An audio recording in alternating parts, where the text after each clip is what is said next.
教。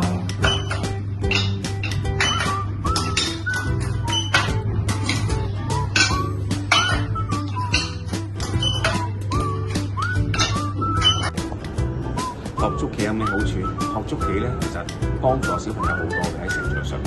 例如話增加佢嘅數理邏輯啦，佢哋嘅數學成績會好啲，同埋咧佢哋個邏輯都會好啲嘅喎。當佢捉得多咧，佢就知道咦有咩究竟係要優先處理啊，有啲乜嘢係唔需要處理啊？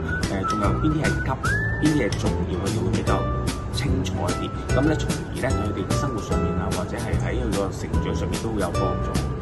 咁唔單止係咁喎，捉棋咧就有成日都有上風有下風嘅時候，佢上風就當然係冇問題啦，但係下風嗰陣時咧要沉得住氣，要點樣去步步為營，等待反敗為勝嘅機會。所以咧捉棋咧其實咧係大大增加咗小朋友嘅抗擊能力嘅。